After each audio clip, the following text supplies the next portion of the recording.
Yeah, kind of. Be our guest. Tyler's our guest. We're rolling. Dice. Camera.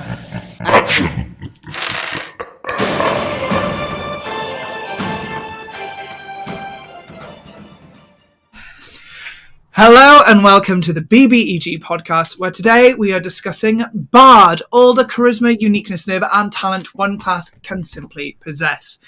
Naturally, you've got myself, Em, here. We also have Hattie. We have Will, who is not with us today. Is elsewhere. In person, not with us in person. Well, not yet. He's with us in spirit and in voice. Will's been dead for 15 years. This is, in fact, a memorial service. This whole thing is pre-recorded on my side. Yeah, we just, It's AI from this point forwards. Where are you, Will? I'm in Bristol. I have moved out of London, so I am remote now. Me and the missus moved out to Bristol a couple of weeks ago, and this is now my box in which I live. I'm no longer in the studio. This is my box. It's a beautiful box. He's gone remote, like they do with the weather people. You know, it's like back to you in the Live studio. on the scene. Yes. Not only do we have Will, who is not with us in the studio today, but we also have a wonderful face joining us once again. Mm-hmm. This is definitely their second time on screen with us. Mm-hmm. They are the writer of the wonderful Christmas Jamboree one-shot that we did, and also did a behind-the-scenes video with Hattie and myself. We have Tyler today. Woo! Hello.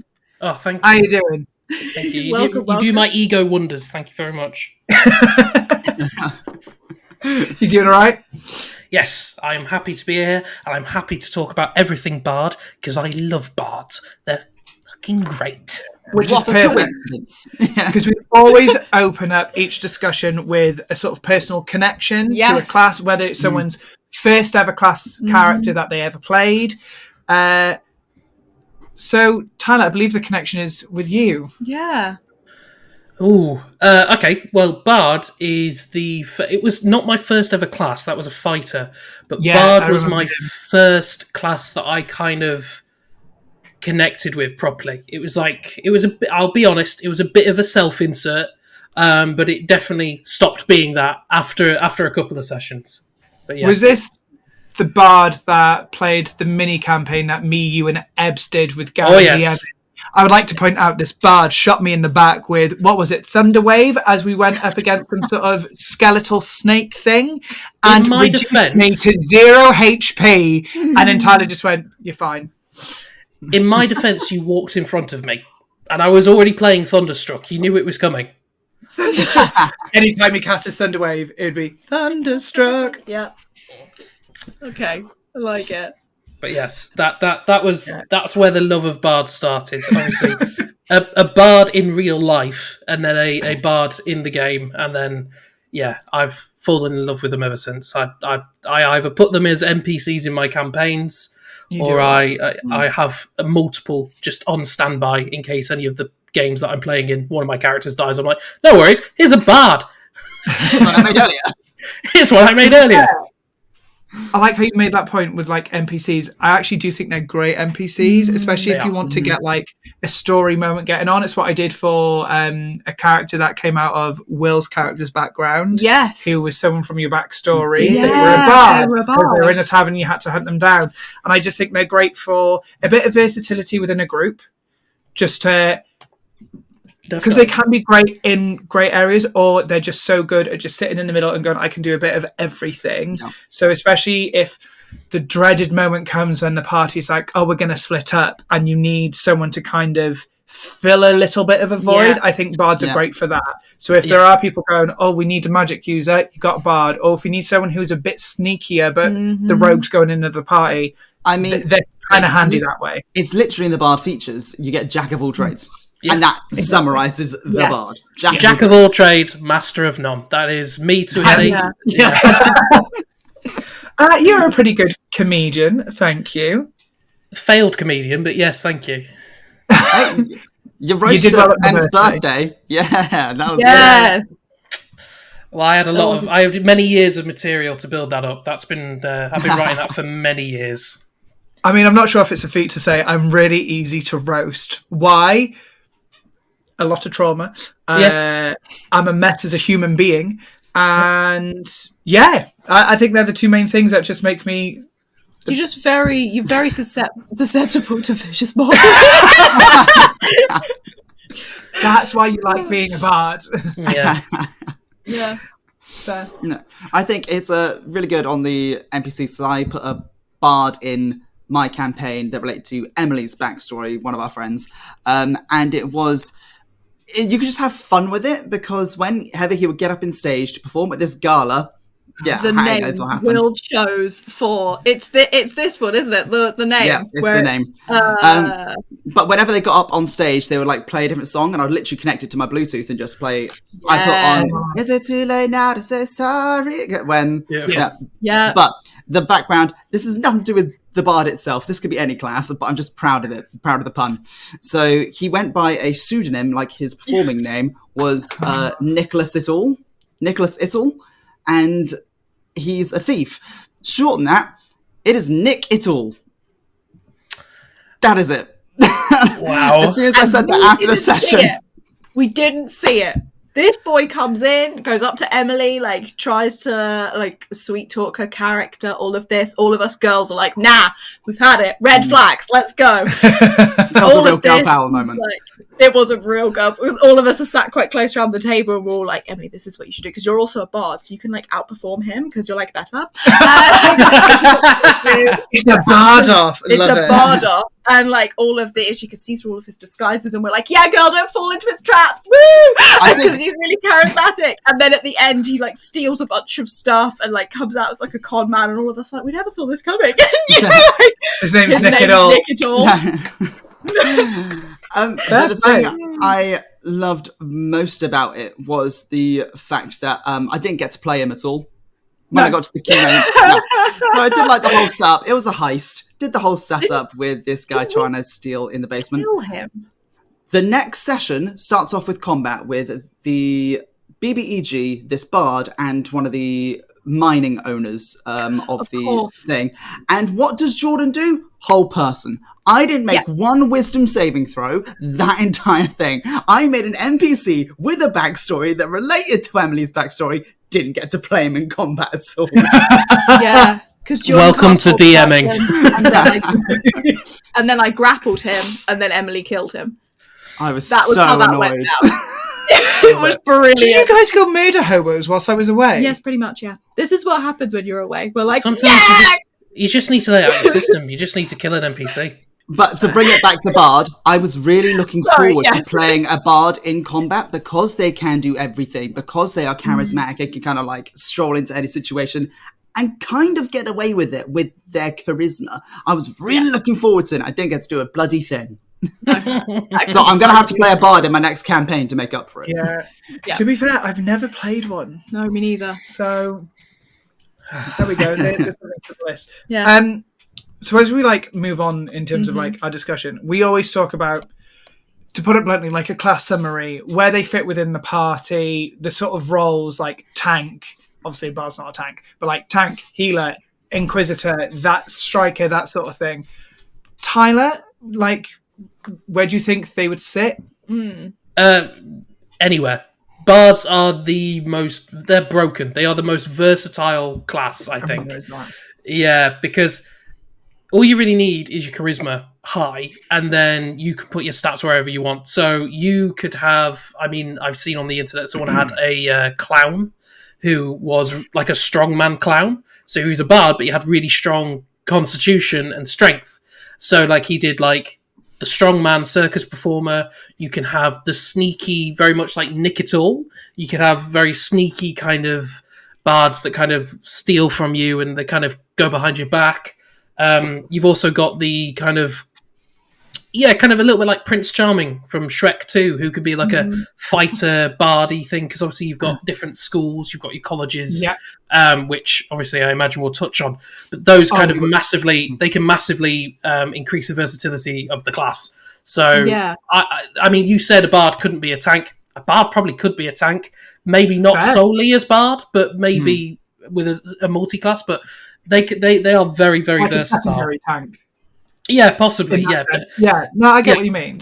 Striker, I definitely understand because they've got magic that can deal damage, so like a decent sort of blaster, but also a sort of striker fighter situation because they have better weaponry than what a wizard has.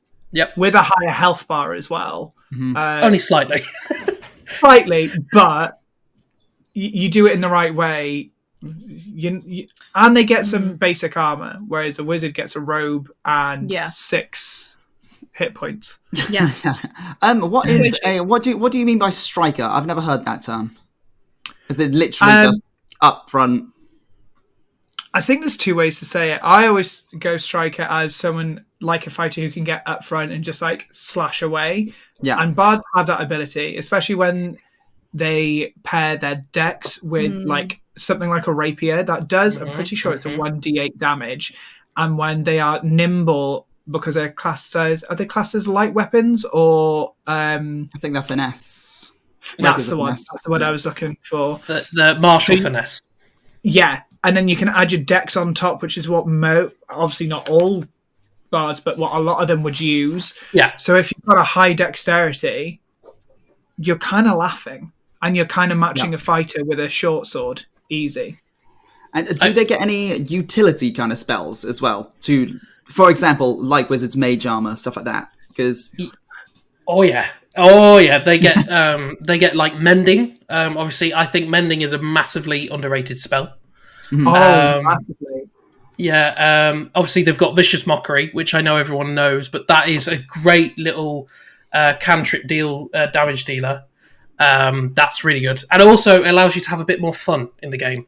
That is true. Firebolt might give you a D10 worth of burning damage, but nothing hits better than looking at someone and saying, "You're a short little fucker and nobody likes you." Exactly.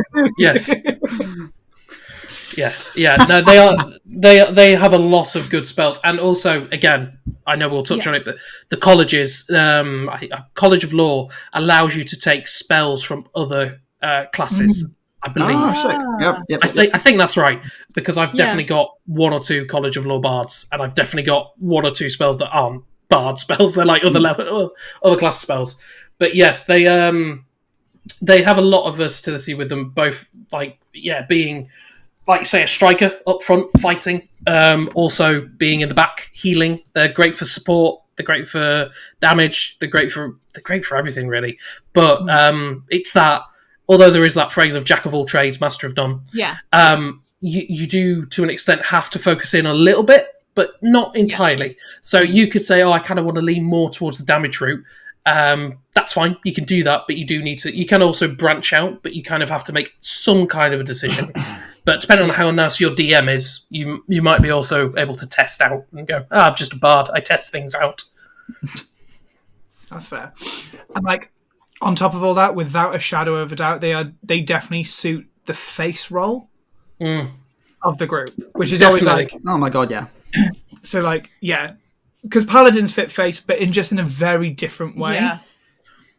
Paladins obviously inspiring and I was gonna say, whereas this is charisma for this comes more from their magic rather than from their inspirational situations, where they're able to give inspiration, but it's more of a musical performance than it is a rally rousing speech. Yeah.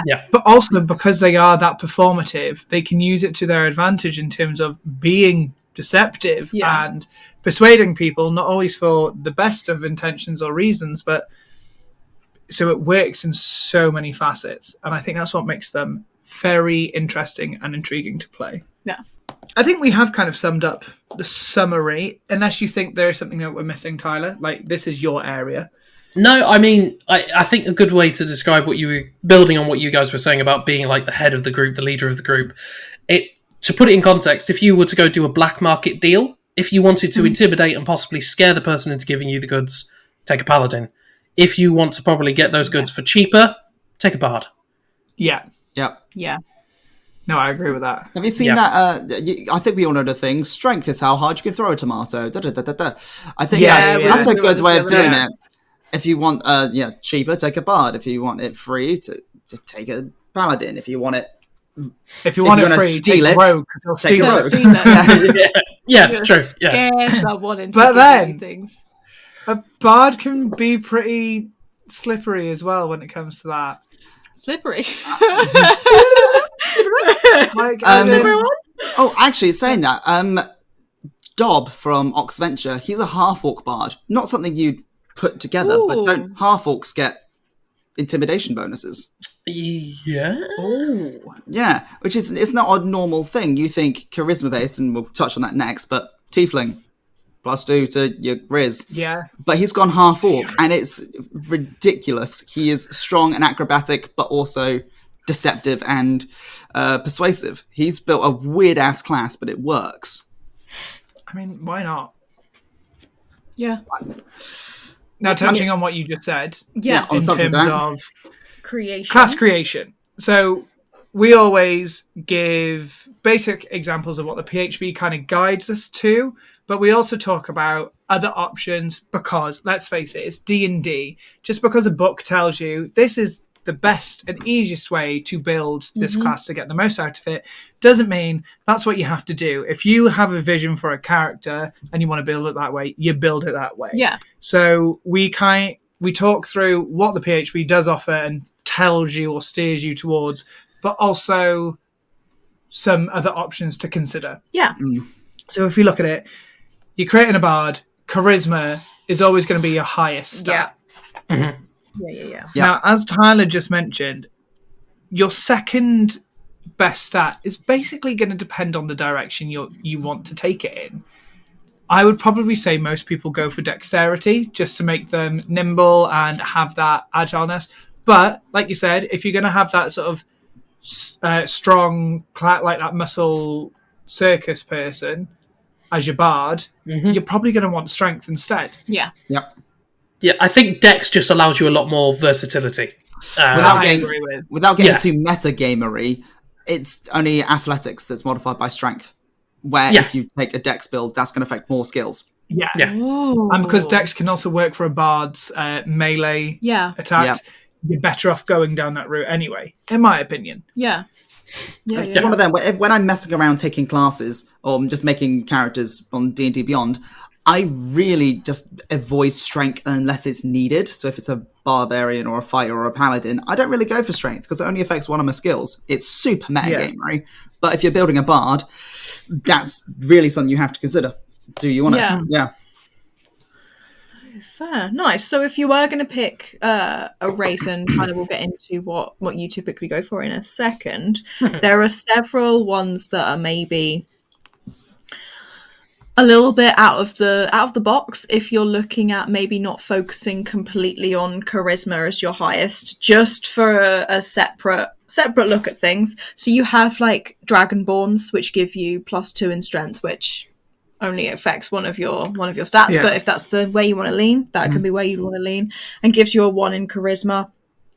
But you also have like Asimars that are +2 in charisma if you wanted to do a little PHP. Yep. But obviously tieflings as well, +2. We love tieflings on this channel. We really do. We're a Tieflings are just tiefling. sick. Yeah. Yeah. I mean, even Tabaxi Yeah. kind of Yeah. nails it in terms of if you want that dex and charisma, okay, it's a +2 dex and a +1 charisma, but you've kind of nailed your main 2 attributes on the head straight Yeah. away. Yeah, absolutely. And Tabaxis are fun. We know this for a fact. Tabaxis are fun because Beth played one on. Oh, what was that? No, you were a character on that one, weren't you? That was Garen's campaign with all the rifts when Beth was a Tabaxi. Yeah.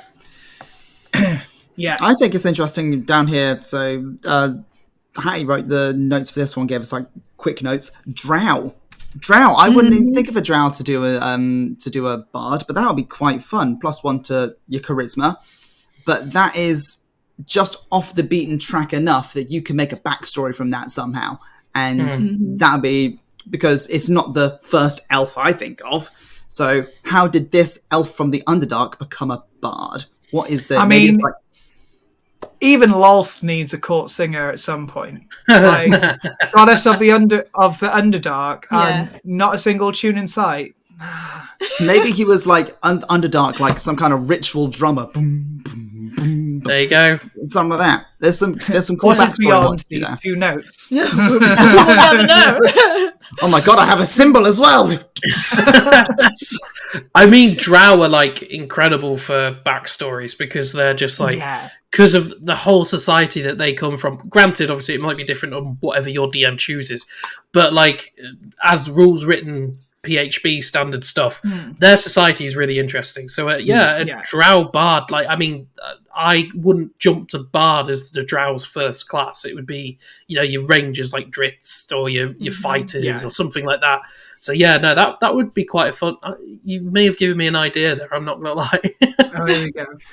On that, just to like shout it out, because he mentioned the character's name and saying how fascinating the sort of Underdark world is. If you have the chance, read Legend of Drit.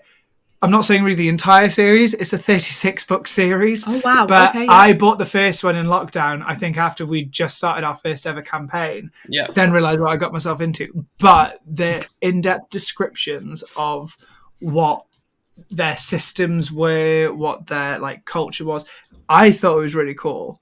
And like it's very different. So it's the women who have the power. I like this already. What's it called? Legend of Drit. Thank you. So By like, R.A. Salvatore, I think. Salvatore? Yes. Yeah, Salvatore. It's like think families that have houses, as in your house has power and status and whatnot. But the women are all essentially cleric priestesses, but they're the ones who hold the power within the family. A boy like Drit is considered less than. Yeah.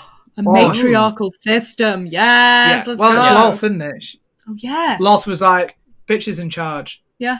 Yeah. The one drow I have, not to go too off the track, but the one drow I have was a warlock, and the reason he betrayed Lolth and moved away from the Underdark was because he was a warlock for a female god. So he was used to being in this kind of female lordship mentality, but he was pushed aside, so essentially like a runt, and then given power by this female god, and then treated her as though it were like Lolth or something like that. Yeah, they're a lot of fun at Drows, but I love that. Yeah, it'd be interesting to see how one would play as a bard. Like I say, Yeah. I've got an idea. I've got ideas. Give me time. Yeah. Speaking of bards, what are the typical races that you go for when you are creating yours? Me, originally, I went for very much like Tiefling, because I've always wanted to play a Tiefling. Yeah. That was my first bard. Love him. Recently, I started going for funnier races. So I have Tyler's reached that stage of the D&D life. He's going comedy characters. I have a goblin bard called Jefferson James Clang, who is hilarious. And I have a pixie who is also a bard. Yeah, I have a couple of like Eberron and kind of like. No, go for it. Finish. Just like a couple of like external media kind of classes and races and stuff. But yeah, the pixie can quite literally play you the world's smallest violin. Yeah. Nice. I like that. He does have a violin. About, like pixies, fairies. I love pixies. I think they're quite underused. Yeah. But yeah, God, I mean, you always come up with really like fun and interesting characters. Like, I will never forget Sark. Oh, what a guy! Like Grung Barbarian. And for those of you who don't know what a Grung is, they are based off like, you know, the poisonous dart frogs. Yeah. They are based off that as this. a race. Yeah. So they are tiny in stature anyway. What, like 3 foot, if that? Max? If that, yeah. If that. So we did. We kind of know. I enjoy a villainous style one shot. Yes, you do. And this is what Tyler brought to the camp to the one shot, and literally just walked under the table and started touching the people's like heels and ankles. And I was like, "Why are you doing that?" Is that grungs, like poisonous dart frogs, seep poison through their skin. And I was like, "What have you done?" It's like, well, the color of my skin means that they get. Was it confused? They become terrified of me. I had 4 people running around a house that they had invaded, running like the concepts you come up with. Yeah, he used to wear gloves, and then whenever Em would introduce an NPC, Em would be like, "Is he wearing the glove?" And I'd be like, "No," and then Em would be like, "Okay," just so he knows. Oh, amazing. To be fair, I think I made all my NPCs roll perception on that to be okay, they've noticed it, and you've said he's not wearing it. Whereas if they failed, they were just like, "Nice to meet you." Yeah, and he was a barbarian, so every time someone turned and ran away from him in combat, it made him rage. Nice, good. I like that. Tiny little frog, big battle axe. Yeah. Oh. It was great. Okay, so if we cover backgrounds for obviously, naturally, the PHB pretty much tells you to pick the entertainer, and we understand why. Yeah, you get proficiencies in acrobatics and performance. Yeah, but I guess depending on the style of bard you want to pick, depends on what background. Like if you want a bit more of a con man style, you've got things like a criminal, and where then you get your skill proficiencies in deception and sleight of hand and stealth. They're kind of but you also have folk hero if you're more into animal handling and survival and insight. If you're more of the folky traveling circus type, I hear folk hero and I do think of what's his name from The Witcher? Yes, Geralt. Yeah. Oh, yes. No. Yes. Dandelion. The bard. Yes. Dandelion. Yeah. Jaxia. That's his actual name, is it not? He's called Yastu in the adaptation. Yeah. He's called Dandelion in the games. Yeah, that was it. Okay. Yeah. Oh, fair. But then you could also, if you're looking to be court jester, right hand of king, queen, you were just there to kind of help ease them. You could go down the noble pathway. It just depends. I would base this one off backstory if it was me, because they're very versatile, and it kind of helps narrow down what you want to do. If you're just if we ignore what they're called and we just look at what we want to gain, and you think actually I'd prefer this, that, and the other, then maybe your background is in this rather than an entertainer. You know, I feel like being a bard from a noble background is the same as being a musical theatre degree student from a Tory household. Which equals a disappointment. Why did you look directly at me? No, because I'm from the Tory household. We went to a drama school. And my parents pick a real degree. No. I shan't, mother. I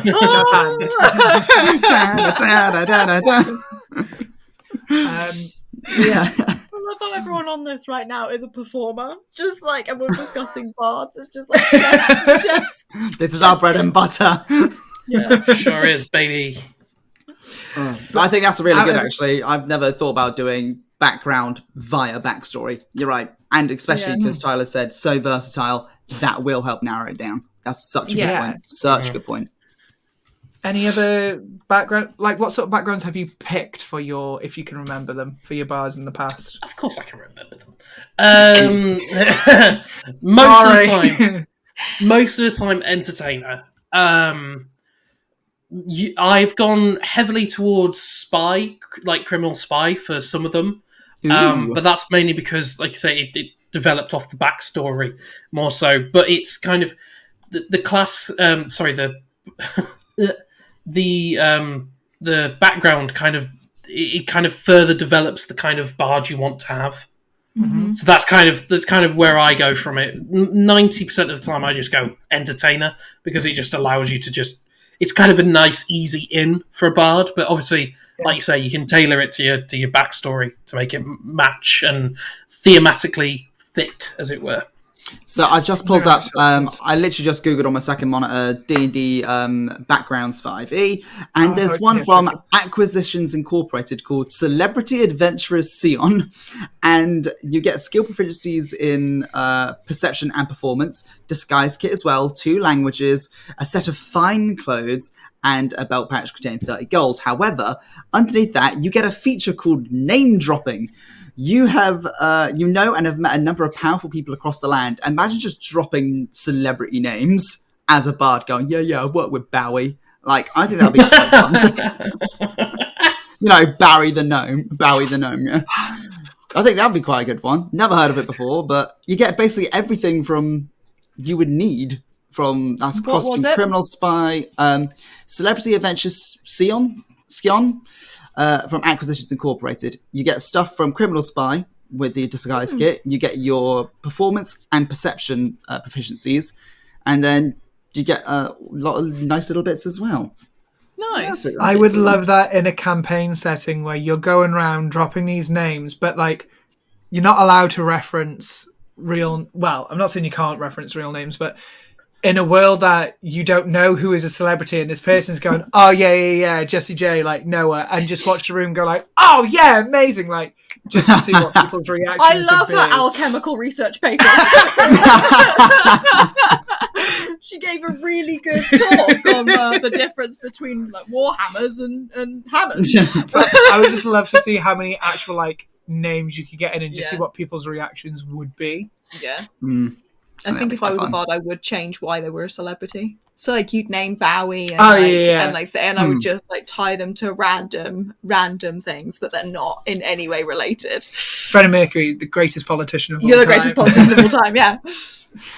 So the last thing from the PHB is it recommends what kind of spells you should take to make it optimal, he says in parentheses.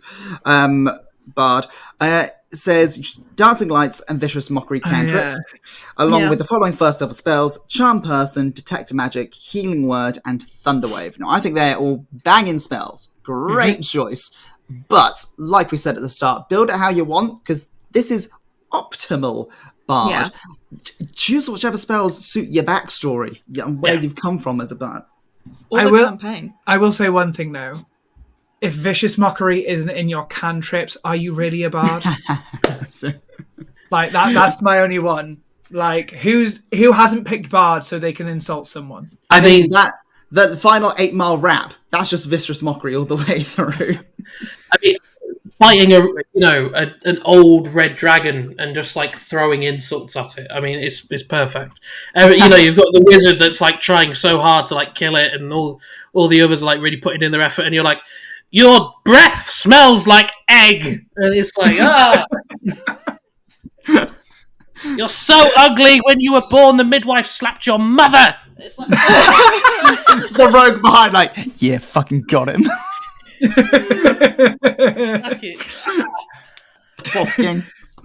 From having a sword and being like, 'tis but a scratch, to you hurt me with a deep trick. Yeah. Would there be any spells that you would suggest? Now that's saying everyone here needs like a wide knowledge of spells. I was gonna say, but like, I know what I like in terms of spells, and I could look at the entire spells list and reel off some. That doesn't mean a bard has access to them.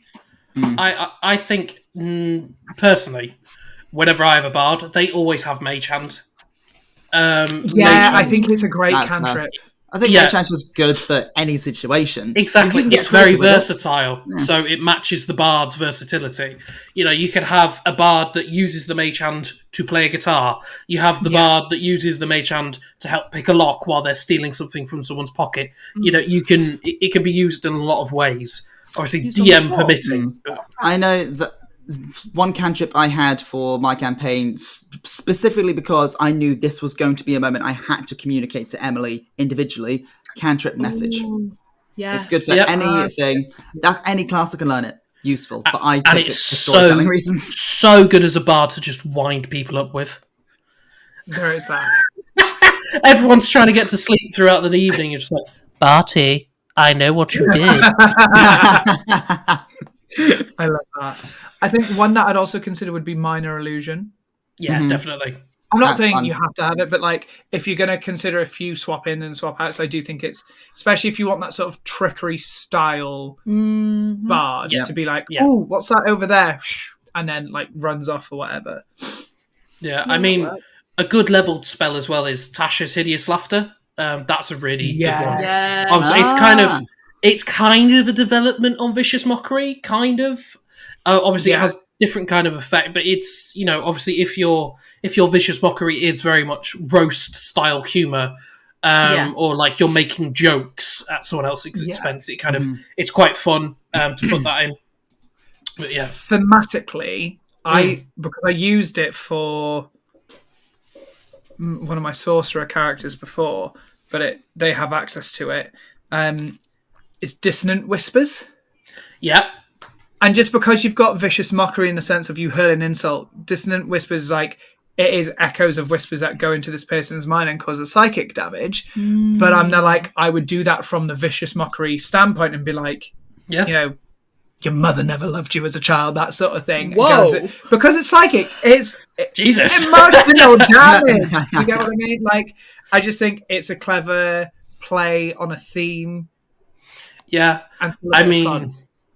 Yeah, I mean, one I would say as well, especially if your character's playing like the face of the party, especially. Obviously, it's quite a higher level spell, but Tongues is a very good spell because it allows that language barrier to kind of no longer exist. Especially if you're a performer and you're like, oh, I've been around the block, I've done this, I've been to this place, I've met Jessie J. You know, there is every reason that you should know the language or at least have an ability to speak the language. Yeah. I mean, also, if you like you say, being the front person, charm person and friends. Oh yeah, charm person's one of those. It's like you, as a bard, you don't want to rely on it because you want to charm them with your wit, but as a backup, it's definitely helpful. Yeah. If you can roll persuasion or whatever performance deception without burning a spell slot, yes. Yeah, exactly. Yeah, but it's handy to have. Definitely. Yeah. Okay, so moving quickly on to class features, we'll start very briefly with your hit die is a 1d8, which means you're not quite as squishy as a sorcerer or wizard. Thank you. Yes, but you're like kind you said of... earlier, you get the proficiency in light armor anyway. So even though it's not squishy, you still come with armor. So and your saving throws lie in your dexterity and your charisma. So yeah. That's probably about a rough summary of what you need to know when building and what you need to pay attention to. On the first level of your class features, you get your spells and your cantrips, which is something we've just been discussing, and you need to choose those based on what character you want to use, how you want to use them, and maybe the campaign that you're playing. If you know the terrain that you're going to be in, maybe have a look at what would be helpful. Or if you know the world that you're going to be playing in, it will help towards choosing things, cantrips being free spells, so things you're going to use more often, and spells that you're going to need spell slots for. Or quite honestly, if you've made a certain backstory, you might want to pick your magic on what you think you would know from, and sometimes that doesn't always help you out when you first get started. No. But if you want to be true to your character and go, well, this is all I know because this is all I've come up against or have witnessed or have learned, it makes sense. Yes. Yep. And what is it? So level 1, it's 2 cantrips and 2 first level spells to start off with. Yes. Yeah.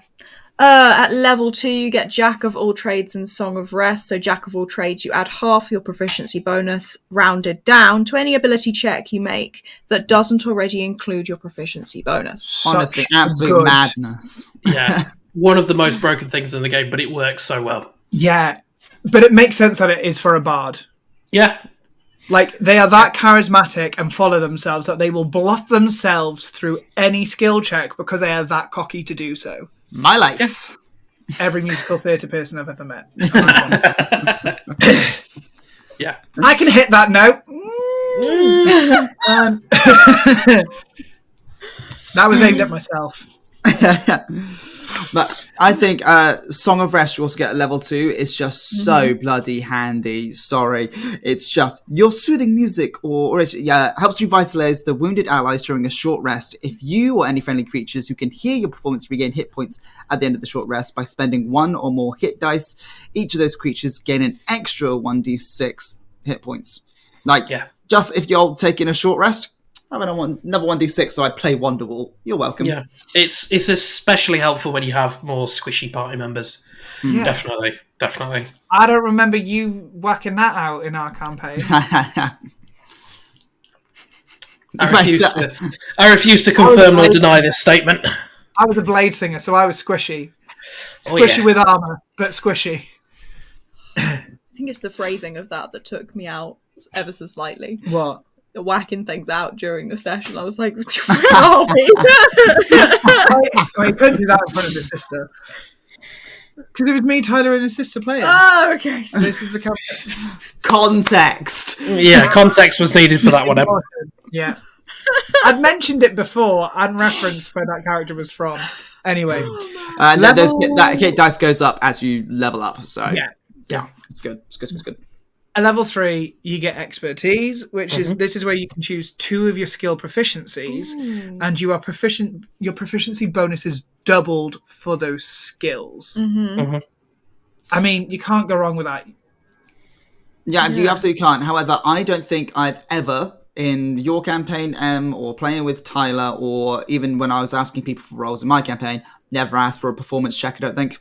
Or never been asked for a performance check. It's always been deception or persuasion. So no, but when it comes, I know you can choose whatever proficiencies you have.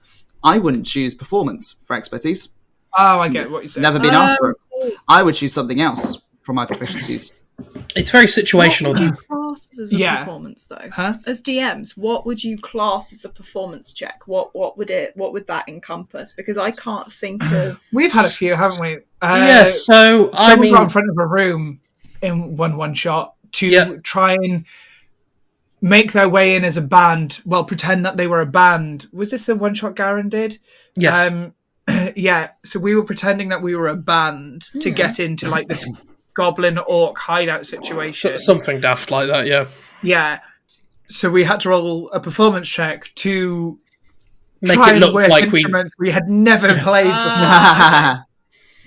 Yeah, I mean, as well, like a performance, it's very situational, and obviously, if you were to pretend to be guards, you could say that it's a deception check. You could say it's a persuasion check. It depends on the DM. The DM might say, "Well, as far as I'm concerned, you're putting on a performance of a guard. Yeah, you're not actively." Lying to an individual, you're just trying to pass as a guard. You're trying to blend in. That could be considered a performance Like check. just stand there and pretend that you are. I agree. So it's performance. If you're then if communicating with someone, then it's deception. Yeah. If anyone was the whole act cool kind of thing, that would definitely be a performance check. Yeah, exactly. That would definitely be a performance check. So it's like, do you look natural or do you look like you've just murdered the baker's wife? Do you know what I mean? Like, it's one of those. Yes. That's such a good point. It's for anything non-verbal. That I like that. I'm going to steal that. Steal away. Lovely. Typically, level 4, you get your ability score improvements, or you pick a feat. Yeah. Now, Tyler, you're quite fond of the feats, aren't you? I am. Phrasing. Yeah. No, the phrasing's fine. He is subscribed to so many feat accounts. Okay. All right. For any potential employers, I just want to specify this is not true. This is a bit. A feat in D&D is basically like a feature. You get to pick an additional skill that your class or character can do. Yes. Mm-hmm. Yeah. And you tend to go for these. It depends on the character, but quite a lot of the time, especially because I think an ability score can help you, but if you've rolled really well, you don't necessarily need it. I mean, for instance, I'm playing a fighter at a minute in a campaign, and that fighter rolled really well. So it doesn't need any kind of ability score improvement. So I thought, that rather than do anything like that, if we do get to level 4 or whatever, that then a feat would be more interesting. I also feel like feats add something to your character quite a lot. So I agree with that. My one of my bards has the firearm specialist feat because I just really like the idea of him having a pistol, and it's fun because it's like if diplomacy fails, if swordsmanship fails, fuck it, I've got a Glock. Do you know what I mean? Like that's kind of how it works. There's one bullet in this barrel. Spin. Very much, yeah. You want a big game? But I I think there's benefits to both, but I think when people do get to that level, it's definitely worth researching feats, especially if you're looking for... If you feel like your character's like well balanced but needs just a bit of like zest or something like that. Yeah. Feats really good at that. Straight up, the one that comes to mind is actor, because it gives you +1 to your charisma anyway, and you can mimic voices you've heard. Yep. So it's just another performance-based, because again, this is to do with bards. It's a performance-based feat, especially. I'm an evil DM because I'll be asking you in person to try and mimic that voice. No, it's so mean. I totally get you, because I remember it was Tyler's campaign, the one that we never got to finish, but it was my sorcerer, my Urge Nasty sorcerer, and when we did get to level 4, because I was an aberrant mind sorcerer, I can't remember what it was called, but there was a feat that worked specifically for like to boost telepathy and that sort of thing, which is what they're about anyway. Not every feat comes with a +1 to a skill. A lot do, but not all. But that doesn't mean just because it doesn't have it, it's not worth your time. Just read what it does, because some of them are so good. Especially if you think your character is a little bit limited, a feat can open up a lot of doors for your character. Yes. Yeah. Definitely. And the fact that you get it at level 8, 12, 16 and 19, these things are always you don't have to choose the same every time either. You can choose feat one time and ability the next, ability one feat the next. Wizards, you could take literally the light armor feat. I think that's like something and you just get proficiency. If you roll really well on your wizard and you're super intelligent, I'll just take the armor as well. Cheers. Yes. Yeah, I mean, as well, when you get to the point where you're choosing your colleges and stuff like that, if you don't necessarily want to go through the College of Law to get spells from other classes, you can also do like the Magic Initiate feat, which allows you to take spells from other classes as well. If you want to put a bit more power behind your spell casting as a bard, because bards are very versatile, they're good at spell casting, but notoriously they're not quite as strong as like your full casters, because otherwise they would be crazy overpowered. I think people overlook feats so much because it's so much research to do, and as people generally build on D&D Beyond now, you have to put in your own feats. In Tyler's campaign now, I had to find a way to put in my own feat somehow. That was a fun day. That was a fun little conversation we had. But feats so overlooked. Do your research. You could just fucking crack on with anything. It's fantastic. Nice. Okay, now we get into the good stuff. Level 5 and beyond. Level 5, you get Font of Inspiration. At the beginning, when you reach 5th level, you regain all of your expended uses of bardic inspiration when you finish a short or long rest. So with bardic inspiration, do you get it back after a long rest anyway? So this just offers you after a short rest. You can stop for an hour. That's sick. Yeah. I'll be throwing out bardic inspiration wherever. Yeah, don't expect anyone to use it though, mate. It's you give out bardic inspiration and no one ever uses it. Oh. But on that, we didn't actually cover bardic inspiration. You get that from day one of your character creation, don't you? Oh, yeah, you do. Sorry, No, it's all right. Missed that completely from the notes. My bad. I get what Tyler's saying.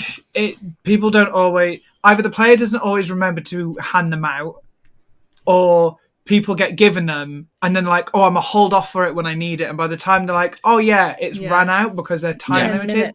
They are still handy. We had moments in that campaign with Garen where you gave me some, and I was like, right, not wasting it. And it worked out in our favour, especially because... they were some high-stake battle situations in that one. So we knew any sort of moment like that was, well, it's now or never. Yeah. And it works in our favour. You get a D6 from the first level. Yeah. And it can work for, correct me if I'm wrong, it can work for attack rolls. Saving throws and skill checks. Yeah. It doesn't work for damage throws, though. No. The way I explained it in my campaign is it doesn't change the weapon you're holding. It still can only do so much damage. It inspires you, as the name would suggest. Yeah. It helps you hit, I was going to say harder, but as in it helps you land it with more precision. Yes. Or dodge something. And just being better in general. Yeah. And that's similar to Song of Rest. That scales with your level, does bardic inspiration. Yes. So then at level 6, you get counter charm, which I think is quite fun. Yes. So you gain the ability to use musical notes or words of power to disrupt mind-influencing effects. As an action, you can start a performance that lasts until the end of your next turn.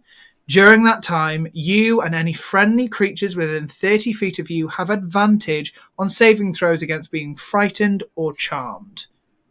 How often has this come up for you guys? Because that seems like one feature that I would always forget I have. I mean, you can tell him about the succubus you encountered in my campaign if you want. That was fun. Oh yeah, that would have been great. We didn't have a bard in that group, did we? Nope. No, that would have been great. So yeah, there was Madness of... This was that one, wasn't it? First one. Madness First of... one. Yeah. Oh, such a good one. And so basically we ended up in a situation where there was this jar vase type thing in the middle of the room, suspended by like a chain. Yeah, it was resting on a wooden plinth on like a triangular prism. So it was balanced equidistantly, and it was a vial with a little pixie in it and a jug which contained something they didn't know what. They chose to save the pixie, thus dropping the jar, to which a child appeared from it, because succubi have the ability to change their shape. And it charmed I didn't mean to do it. I just literally looked at whoever was closest to the child at the time. It was me, wasn't it? It was you, and you were one of the heavier hitters, and you nearly killed like two of the players. It's one of the few fights. I almost put Garen into death saves. Yeah, it's one of the few fights where, as a DM, I've gone, maybe they're a bit underleveled for this. No. I don't think we were underleveled. I think we were underbrained. Yeah, probably. I love the other people in our old group. However, common sense was not our strongest point. But I'm saying this to someone who also didn't use it.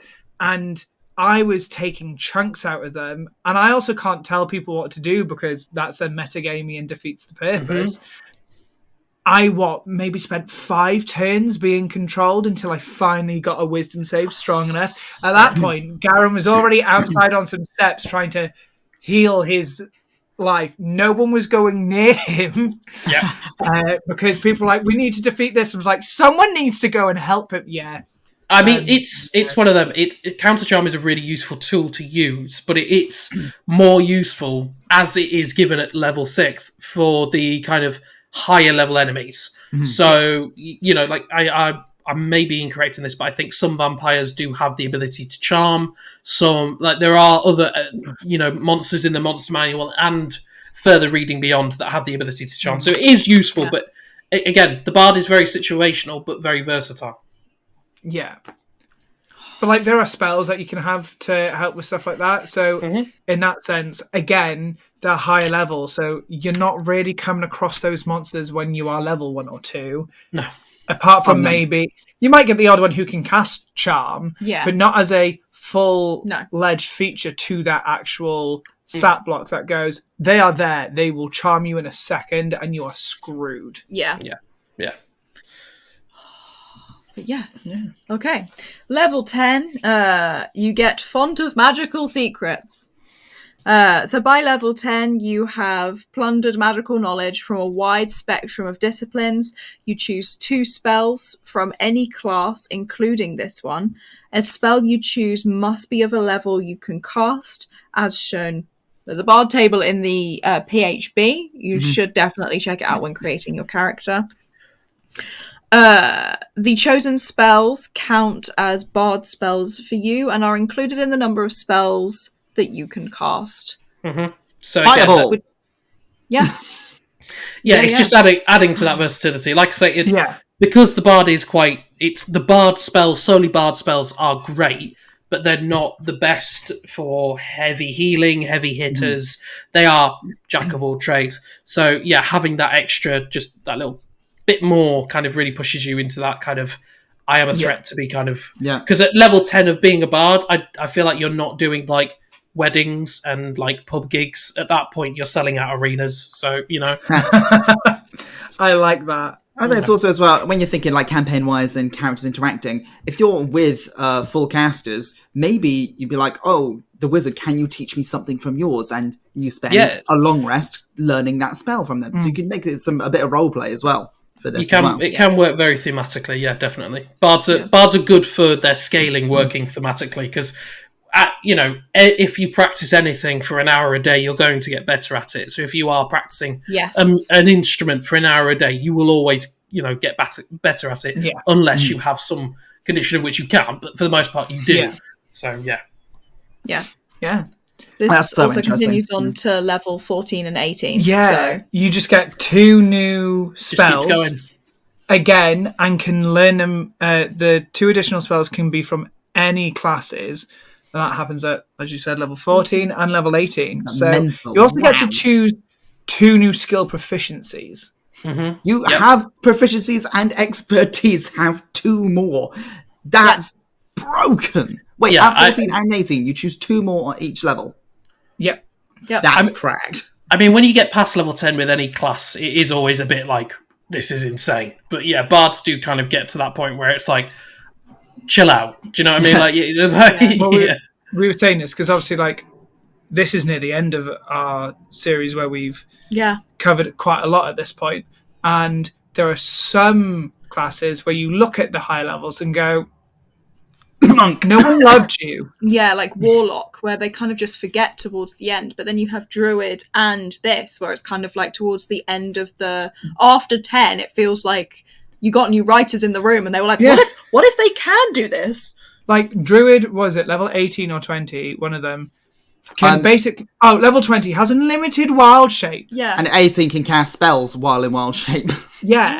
And then you've got a monk at level 18 that you get 4 key points back. No, that's so when we recorded that episode, I'm playing a monk in Tyler's campaign, and when we recorded it, I was like, level 20, I'm going to get 4 key points of my 20 back. Boy, can't wait to do 2 things. Oh, you sweet naive child, you think you're going to live to level 20. Oh, no. You heard it here first, folks. Oh dear. Yeah. But yeah, continuing on. No. No, say speaking of level 20. Go. At 20th level, when you roll initiative and have no uses of Bardic Inspiration left, you gain 1 use. Now, that's kind of like Sorcerer, kind of like Monk. You're only getting 1 of your uses back for Bard. However, at this point, by the sounds of it, you are going to be broke. You're going to be cracked. You're going to be able to be jack of all trades.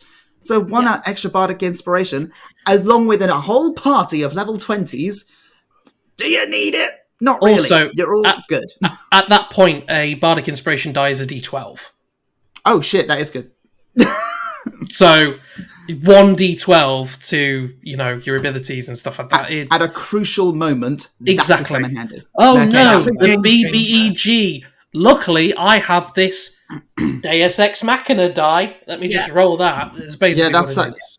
If the BBEG has an armor class of 16 and you roll a 4, roll a 12 on that die and you can get a key hit in. That is such a good point. Yeah, there you go. Yeah. So. Something I forgot to mention earlier. Level 3 is where you choose your Bard college. So that is where you also gain the abilities of your subclass to go alongside the features that we have just mentioned. So these is what you get if you did not choose a Bard college at all, which is impossible. Yeah. But then on top of that, we also have the subclasses. Yeah. Similar to what we have done previously, if we went through and described all of them in great detail, we'd be here forever. We'd be fired from our jobs and very poor. That's sad. What we try to do that's already life. Summarize. I have just rented a new place. I have no money at the minute. Yeah. What we have tried to do is summarize as best as we can what each college is about. Yep. But we also have the bonus of having Tyler here. No pressure. No pressure. Hi, Tyler. As you live and breathe Bard, it's only fitting. Yeah. So,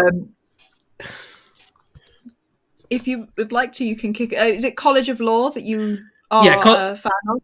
College of Law, is kind of the one that I lean more to because I just feel like it works thematically. And it also makes your Bard have a little bit more oomph at the lower levels. It's good because it's kind of like the idea is that like you're constantly picking up bits of information, and you at your college you didn't just perform; you were taught how to learn. You were given scripture, stuff like that. So it's a good base college. I mean, I think it's I don't often use D&D Beyond, but I think it is the standard college you are given. It is. As a bard on D&D Beyond. So... Oh, is it? Yeah, but as in quick build. Oh, no idea. When it tells you Everyone's rushing to make a level 3 bard now. it's always a bit... Oh, hell!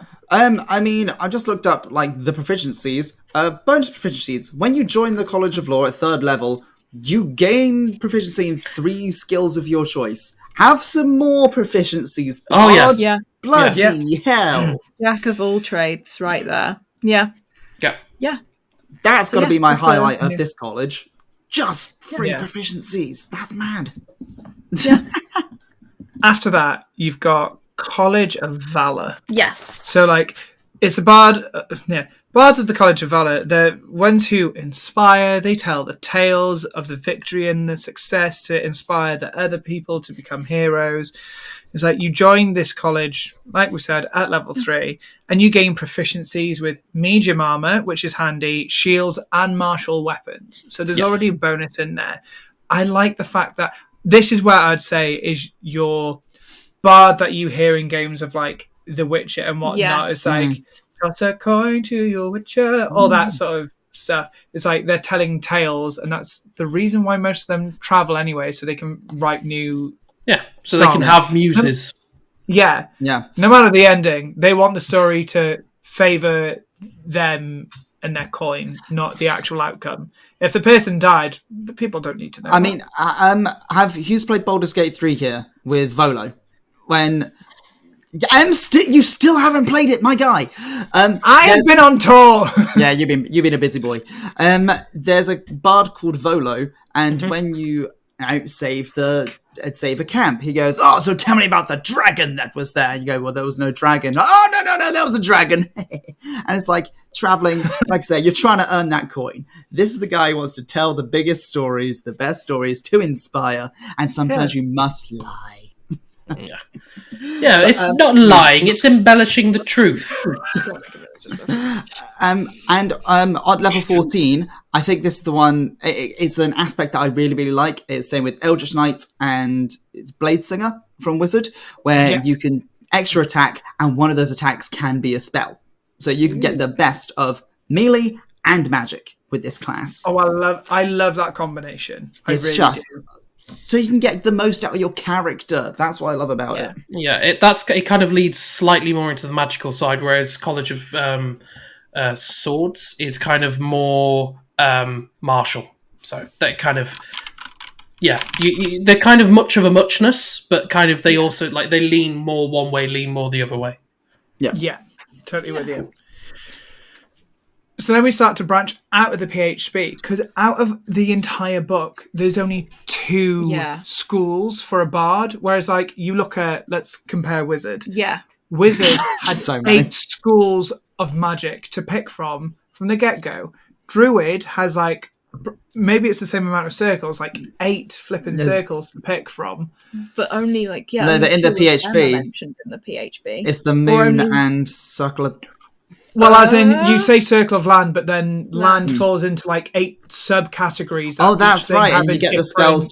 Because then it's like circle of the coast, circle of sea, circle of grassland, circle of forest. That's how I was looking at it. They're just bunched together as circle of land, and then you break it down even more and go, oh, you all have an entirely different spells list, and you all have slightly different features and resistances. Yes. Yeah, I got that wrong. Apologies. No, it's fine. But like... You get 2 options out of the PHP. Yeah. Is that a good thing or a bad thing? I think it's a good thing in the sense it's a bit of both. It's bad because it lacks your variety, but the variety comes from the bard itself. But it's a good thing because both the colleges are, as we have expressed, slightly cracked, slightly OP. Yeah. So, I think the external reading, the other colleges that you can touch on, like the eloquence, the glamour, all these things, they are good for kind of further development in your bard. But I do think you could just get by with just law and valor. Yeah. But obviously, having more, who doesn't want more? What's wrong with having more? Well, exactly. And that's why there are other books to discuss. But I'm totally with you because, again, going to a wizard, you start to specify your versatility with the school that you've chosen, and that's the route you go down. Whereas, as you said, bards are incredibly versatile anyway, and then this college is basically boosting those skills further. Again, jack of all trades, master of none sort of situation, but helping those certain areas shine even more, even though bards are pretty damn fucking shiny as is. Yeah. Shiny! Sorry, it's always. But if we do look at Tasha's Cauldron, you've got two. You've got College of Creation and the College of Eloquence.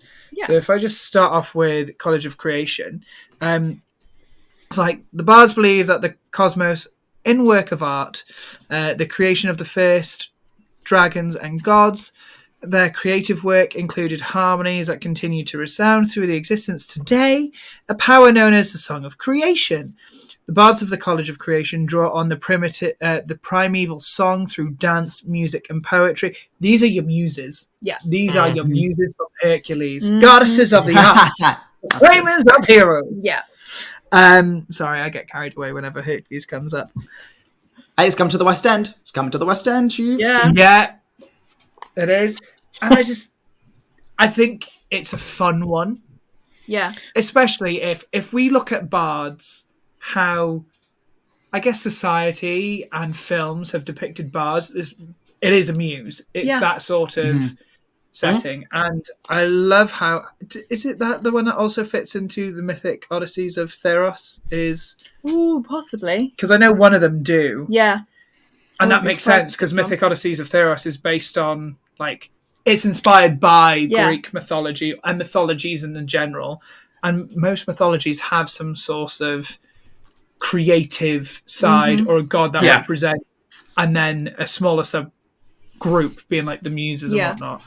So, I think it's fun. And when you look at things like, so level 6, you get a thing called animating performance. It's great. So, as an action, you can target a large or smaller non-magical item you can see within 30 feet of you and animate it. The animate item uses the dancing item stat block, so it's provided in the book, which uses your proficiency bonus. The item is friendly to you and your companions and obeys your commands. It lives for an hour until it's reduced to 0 hit points or until you die. Now, it also shares your initiative in combat, so it also fights for you. And the stat block has things like immutable form, so the item is immune to any spell or effect that would alter its form. Yep. So polymorph and alter self are all out the window. Irrepressible dance, when any creature starts its turn within 10 feet of the item, the item can increase or decrease, your choice, the walking speed of that creature by 10 feet until the end of its turn.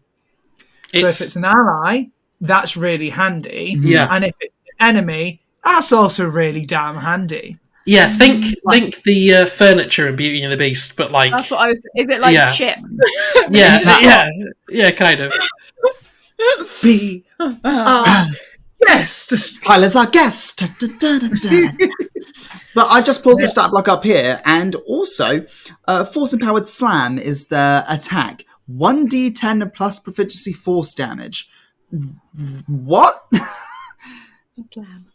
Medium weapon attack. Your spell attack modifier to hit, reach 5 feet, one target, 1d10 plus proficiency bonus force damage.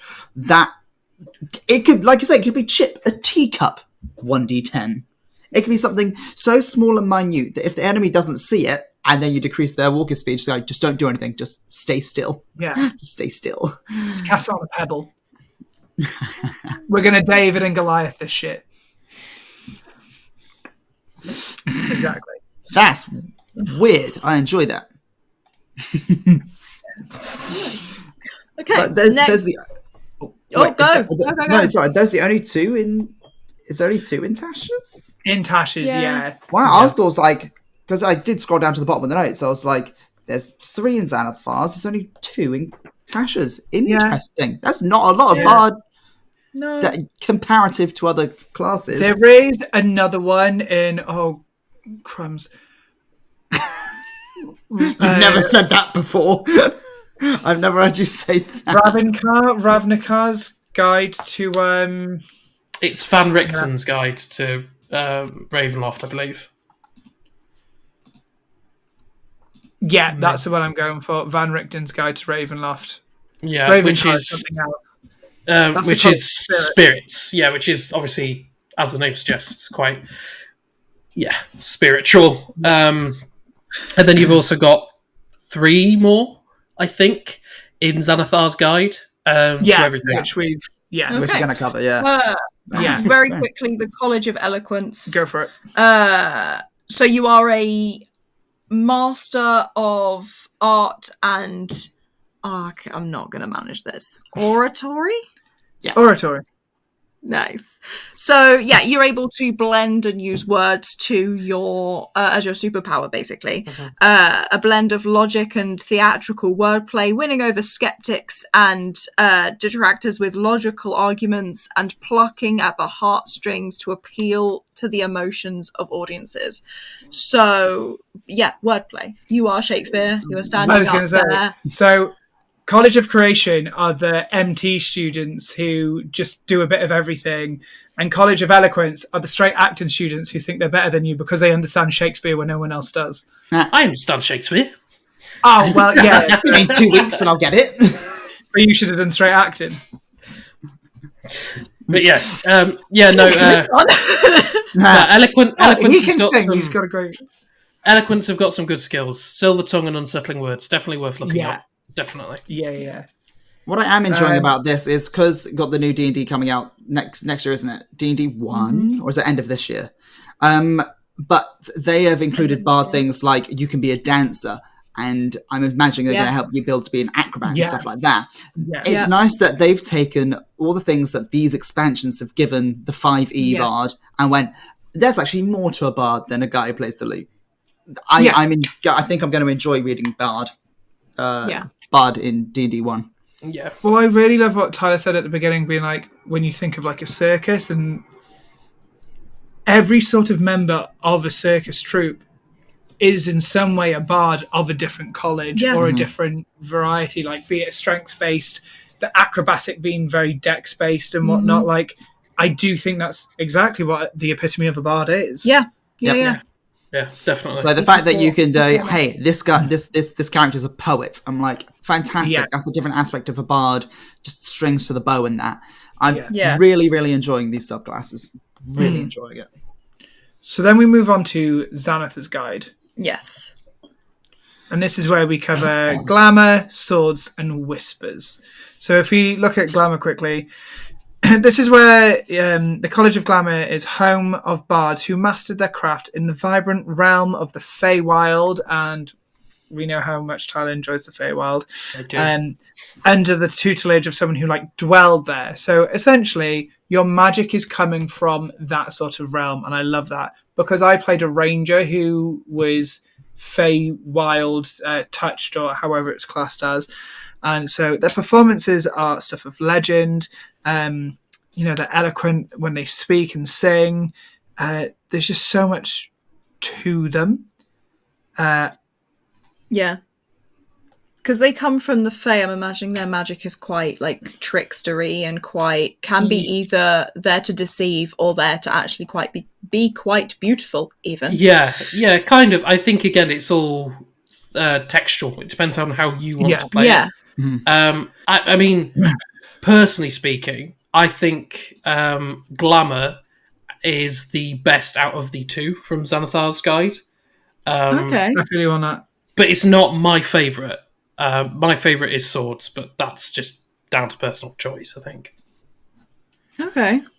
So if we just look at one of the features, I'm just going to go straight in at level 3 when you get Mantle of Inspiration. So when you join this college, you gain the ability to weave a song of Fey magic that imbues your allies with vigor and speed.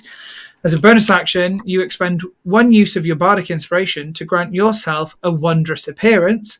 And when you do so, choose a number of creatures you can see who can see you, creatures you can see and who can see you within 60 feet of you, up to a number equal to your charisma modifier. Each of them gains 5 temporary hit points. And when a creature gains these temporary hit points, it can immediately use its reaction to move up to its speed without provoking opportunity attacks. That is actually pretty damn decent. I'd say it's the best part of the glamour. Yeah. You get more stuff later on. It but at level 3... But it's pretty good, yeah. Like, to get 5 temporary hit points and the chance to move your full walking distance... Yeah. And not be attacked because of it. That's so great for getting you out of harm's way if that is the situation you're in. It's absolutely, you can use it to come up with a brand new tactic. If everyone's getting their ass handed to them, just go do that. Yeah. Everyone reconvene, reformate. Yeah. Get into a new formation where it's more handy for us. That just gives everyone a chance to come up with a new plan. And as it levels up, the temporary hit points also increase. Ooh, so okay. At 5th level, you get 8. At 10th level, you get 11. And at 15th level, you get 14. Nice. So I don't think they're bad. No. Like, is it amazing? No, in that sense, when you think of level 15 and you're only getting 14 extra hit points. At the same time, to be able to give that to a number potentially 4 people, if your modifier is a +4, or 5 if it's +5, and yourself, like... Yeah. Oh, yeah. It's very, very helpful. Yeah, definitely. Yeah. Nice. Which brings us to College of Swords. Tyler, as this is your favourite, could you please give us a rundown of this subclass? I think the reason I like it mainly is because I have a couple of bards, or I have played at least one bard that's been kind of more fancy footwork, duelist kind of fighter, and obviously that allows you to choose a fighting style. Obviously, it also gives you medium armor, which is nice. You don't get shields, but obviously you get like 2-weapon fighting as well.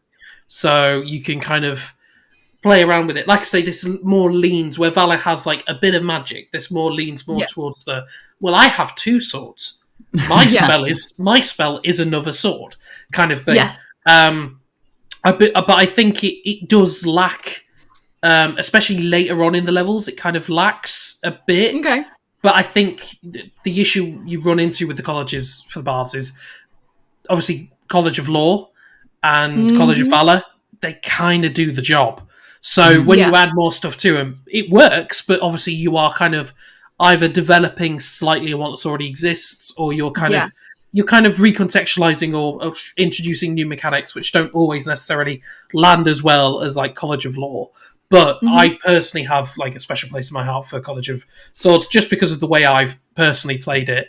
But yeah, it's good if you want to go for more of a fighter. I was about to say, it reminds me of the fighter maneuvers. Yes, it has very much like. Yeah, if you want to encourage a bit more kind of like I am a bit more of a fighter into my bard, then that's where you want to go, really. Yeah. And like again, just to throw out a feature, Blade Flourish, again at level 3, where basically it gives you 3 options to choose from, which is defensive, slashing, and mobile flourish. And they all have the same base with a slightly different end. So the base for all of them is you get to roll your bardic inspiration on top of your damage die to cause more damage to a person. Okay. But then each one does a different thing as well. So the defensive, whatever you rolled on that bardic inspiration, also goes onto your AC. Okay. Yeah. Whereas the slashing one, you roll it, that attack goes onto your extra damage, and then you get to pick another creature within 5 feet to do the same. Yeah. Like it's very good, especially if you have a party who do not use the bardic inspiration you I give was them. just thinking that. I was like, if you're not going to use it, I am. Exactly. Yeah. I mean, the bard can use their own inspiration, but like for the most part, this is very much like utilizing it very, very effectively in a combative sense, especially if you're playing a bit more of an upfront kind of bard rather than in the back, kind of playing the guitar, giving inspiration and giving support. If you want to be a bit more in the action, if you want to be a bit more in the action, this kind of works as well, similar to how Valor does. Yeah. Okay. I enjoy it. The last one in Xanathar's Guide is College of Whispers. For me, this one is like, is his name Lord Varys?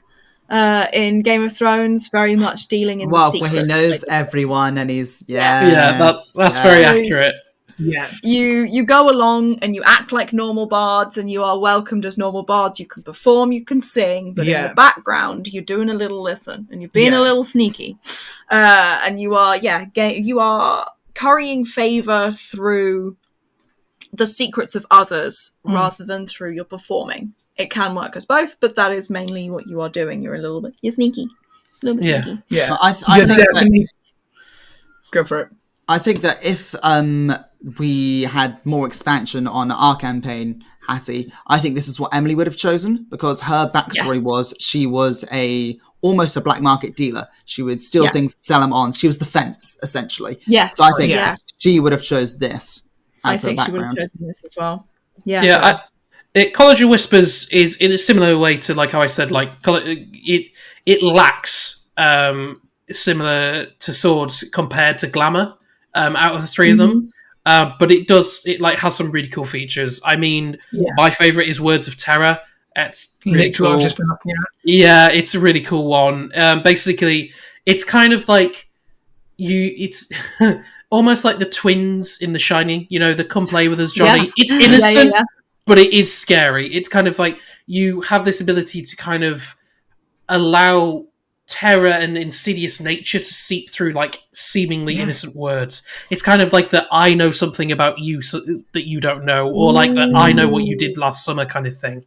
It's really paranoia where you go, like, and that can be so devastating to like. Yeah. Well, any situation, but say there's a conference situation where your party has to sit down. I don't know, a lord's manor because it's some sort of thing, and you want to disrupt the hell out of it. Such a great way to do it. Yeah. I think it's also because if you're doing bard front person who can talk their way into any situation, if you can slip away with, like you say, a lord's house, slip away and go, by the way, and just blackmail them. Yeah. Like, you use your charisma to get into the room you need to be in that's best for the party. That's a lot of fun. The only... Sorry, go. The only downside to College of Whispers, mainly, is if you are not in a...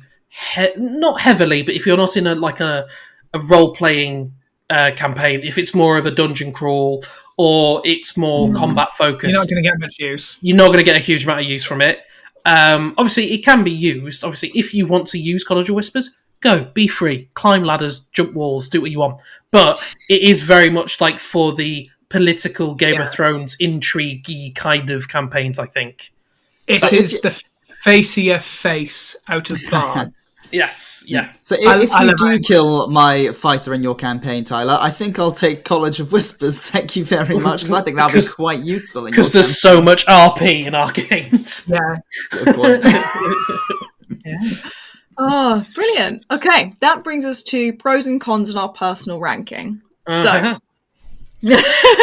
I mean, I think the easiest pro and con to say is that they are the jack of all trades and kind of the master of none, because you will get some classes that excel in some of those areas to a higher degree. Yeah.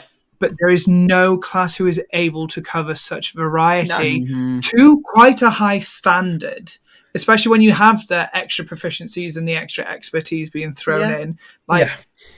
Not many classes can do that. Okay, so they might not master magic the same way a wizard will, but they're not without they're not stuck either. No, I think they're very good for people that aren't necessarily confident being a full caster. They are a very good stepping stone. They're a lot of fun to play, and I would say, as blasphemous as it is, bards are very good for being multi-classed. So if you decide, I really like the way this bard plays, and then at level 3 you take College of Valor, and you're like, actually, I'd quite like to be a bit more spell-focused. Dip a level into Sorcerer. That's charisma-based. There you go, you're laughing. Yeah. They're very good for being multi-classed. A level 20 Bard is a force to be reckoned with, don't get me wrong, but I do think they do kind of benefit to also being multi-class. They're, again, as I've said throughout this entire thing, They're very versatile. I mean, the infamous multi-class is the Bard lock. Bard Warlock. Yeah, those are always good. I think I brought this up to Tyler in one of our sessions going, what other ship names are there for multi-classes? Bardlock's the most infamous. Bardlock. Well, I'm a sorcerer in the campaign that Tyler and I are doing for RFI. Yes, because it's a sorcerer paladin. But like you're saying, if you're looking at some of these subclasses, I would look at College of Whispers and probably pair it with a rogue. Yeah, Yeah. that would Just work because very well. if it's very if it is Criminal very spy background. Yeah, no, Yes. exactly. And if That's you are sick. doing these whispers and like causing fear, a little bit of an assassin in there that you're not saying you're going to use it every time, but if something was to happen, you're not without your wit. And then same with College of Sword, a fighter. Yeah, Or even Yeah. paladins are also charisma based. So you could do you could paladin. get that boost in magic and have a little bit of paladin in you, especially if you wanted that. I'd probably say fighter is probably a bit better. I don't know. Depends what you're after. Depends what you're after. If you don't want to get splattered against a wall, fighter. Yes. And paladin, to be fair, but it's Paladin, you'd immediately get heavy armor proficiency as well, wouldn't you? yeah, I think so. Yeah. No, And yeah. because their magic runs off charisma as well, Mm-hmm. that's kind of where I saw that. I was like, oh, and a few extra spells. The one Can thing we to come up be- with any cons? Yeah. I'm just about to give you one. The one thing to be Yeah. very much aware of with bards is obviously if you are looking to multi-class, because they are such high charisma, usually dexterity-based characters, you need to make sure that your stats match whatever class you want to go into, because Yeah. it can be... So a good example is Wizardts. Very often you do not get bard wizards because most people put their charisma highest and their intelligence quite low. Same with low, wisdom, yeah. with your wisdom-based characters. Yeah. So they do have that con to them in Yeah. the sense that they are charisma-based. But on the plus side, most of the classes, especially the main 12, most of them are suited to being charisma focused. Yeah. So it's not the worst thing in the world, but it will lock you out of certain things. Oh, for sure. I think one of the other cons that isn't an in-game con, it's an out-of-game con where they just have the association of a bard. You have to try and seduce the dragon. You have to do this. No, you don't. Yeah, Like- for reference, you don't have to do that. Please stop doing it. We hate role-playing. Like, there We hate is it. nothing wrong. There is absolutely nothing wrong with doing a bit of flirting in-game to try and get information you need, but it's the fact that people go, ha, do the thing, do the thing. No, I don't want to do the thing. I think another con as well is if you choose Bard, you don't have to, but because you are such a talkative individual, people will kind of maybe lean to you being the face of the group, being the leader. Yes. Obviously, you Yeah. don't have to play it like that. You can obviously say, no, I'm not doing that. But it does kind of lend itself to it. Obviously, you can have non-charismatic led leaders. That's happened many times, but it does kind of lead itself, especially for talking you in or out of a situation, depending on how you play them. It kind of helps, but it can mean that you feel a little bit kind of stereotyped and kind of funneled into that leader or nuisance position sometimes. Yeah. Fair. Yeah.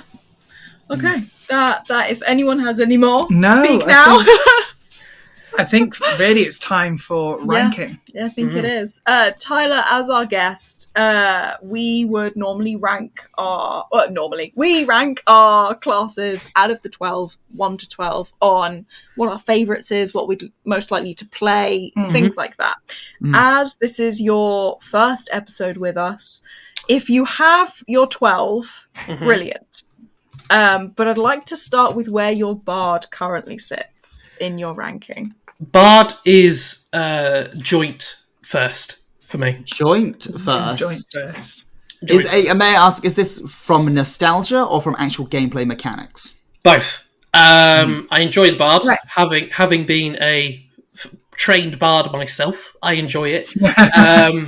But I also, I mean, Em will tell you, I mean, you as a fellow player, you could see how much fun I was having with my character in our campaign that we did with Garen and my sister. Oh, yeah. I was having such a good time, and it was, I think it's maybe just because of how they're designed to be played. Bards allow you a lot more kind of freedom to just kind of fuck it, throw it to the wall and see what sticks kind of mentality. Whereas when you're a fighter, sometimes you feel you have to be a bit more noble or a bit more, you know, whatever. But with bards, I feel like there's a lot more kind of flexibility to kind of just be like, I'm the bard, man, don't worry about it. So yeah, I think I'm going to join you there. I want to put it at number 1 because I'm such a loose player. I'm like, I want to get the job done however I'm chaotic good. Get the job done however it's possible, and the bard's gonna get that done. Because, like you say, if you're a fighter and you mess up hitting something really hard, or a barbarian you mess up hitting something really hard, that's your one thing. That's your one thing, and you can't even do that. Yeah. So bard, there's such a variation you can have. You can play it however you want. Like we've said this whole podcast. I think it's actually going number 1 for me because it can be chaotic, like me. Fair. Yeah, bards are great. That's all I've got. It was hard to come up with cons in the pros and cons section because they are really good. Over in London, what are you ranking them? Back to you in the studio. Yeah, back to you. That's back to you in the studio, Hattie. What are you rating bards? Yeah, what have you rated? I put them at 3. Okay. Because wait for it. My first 2 are Druid and Sorcerer. Yeah. Because I've played them, I love them. You can pull a face, but I'm fully that is the everyone's the hill entitled of their which I will die opinions. But I like the choices that you get with bards. I like how fluid they are and that you can change what you do when you want to do it. Yeah. The colleges are there as like a guide and not as a rule. It's not like a cleric where that is the deity and you have it from day one. Exactly. Like you're able to kind of flirt with it a bit, which is the bards I don't know. For me, I'd be like, if those 2 were not an option, bard is what I would probably go for. But yeah, what is yours? So mine is hard because I've tried to base my entire list of classes I've played, and if I haven't played them, why haven't I? So I haven't played a bard, and maybe it is because I am a musical theatre nerd, and it is still my life. So I was like, I want to do something different. And so, but this chat, I think if I was to play it, it would actually be higher on my list. Than where I've put it now, but I had to go all the others I've placed there because I've played them and I really enjoyed them. So currently Bard is at 6th position.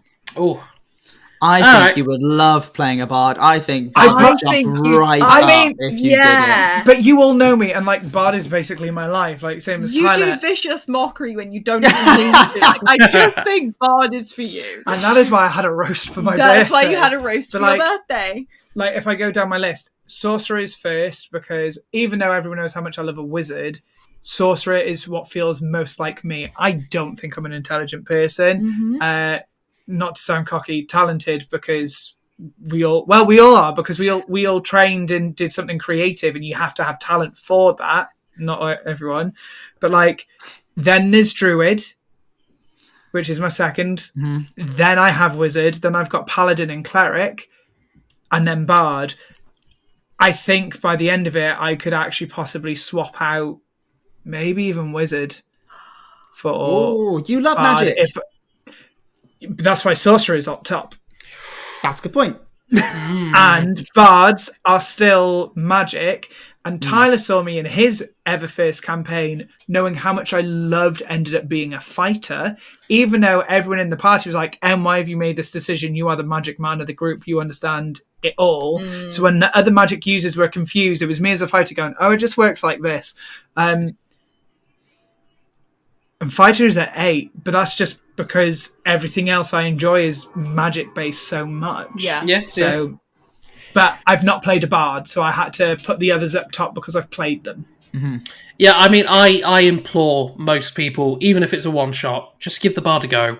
Even if you're just doing it at level 1, give it a go, see what we feel like. Because I think, like I say, where you feel kind of semi-locked into certain traits with certain classes, the bard doesn't necessarily make you feel that way. So Bard. We should do a one shot where everyone is a bard. It has been on my mind. Basically, it's a band on tour. Right. So, have any of you heard the song "Band on the Run" by the Wings? Basically, I just want to do a whole campaign, well, one shot or something, based on that song, where it's just the band basically, doing stuff. Do you know where I go to? Have you seen the Scooby-Doo film where they've got Kiss animated in it? Yes. Yeah. So Kiss have got an animated scene, and to transport the Scooby Gang into another dimension, they start to play "I Was Made to Love You, Baby." All four of them have to be playing and singing for a giant spaceship to be made out of a guitar. I've not thought about that film. That's the most Bard thing I've ever heard. Right? A spaceship made out of a lute. That's great. I forgot that was a thing. And they're still all done up in makeup. It's not like it's like them out of it. It's them as the band. I'm like, this is perfect. This is the transport that you need. How are you going to get to the kingdom? Well, we transport by guitar. Fear thee not. Yes. Yeah. That one. So Bard, overall, pretty good. Yes, definitely. Yeah. Definitely underrated, but it's a very good class. I don't want to say underrated. I want to say misunderstood. Yeah. Iconic for the wrong reasons. Definitely. For the associations. Definitely, yeah. Well, let's remember, like, there was quite a bit of uproar about the Dungeons and Dragons, the new film, the one that came out last year, because Chris Pine's character was said to be a bard, and everyone's like, but he didn't use any magic.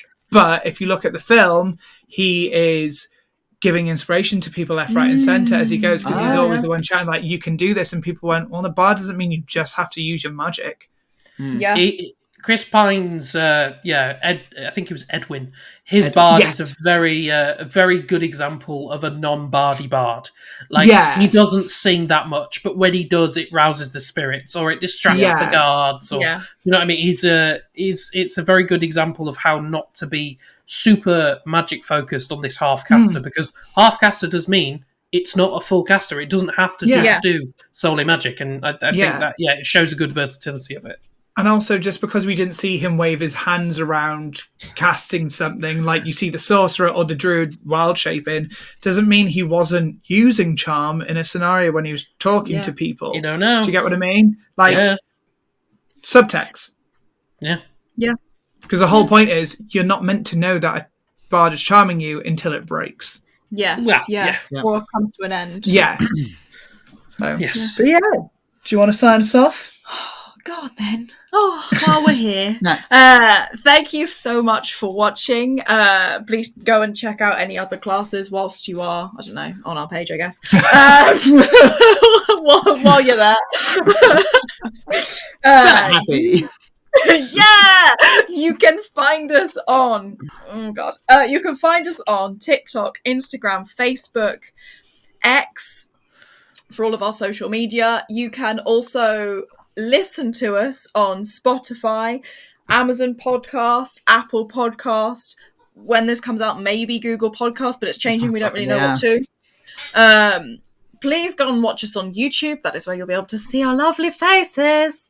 If you want to talk to us, let us know your comments, concerns, or your ranking. You can do so on our social media or via our Gmail email at the BBEG Podcast at gmail.com, and you can find us on all the things at the BBEG Podcast. Thank you so much. And lastly, thank Tyler. Thank you for joining us, Tyler. No need to thank me. I would happily speak for hours and hours about Bards, so don't worry about it. I told him about this once, and I know we've like rescheduled this a few times to make it actually work because we're all very busy. But every time Tyler's like, "I'm fuming." I'm still here. Let me join in. Just let me talk about the Magic Man. I like your words, Magic Man. Who lives on Drury Lane? The Magic Man. Married to the Magic Man. The Magic Man. The Magic Man.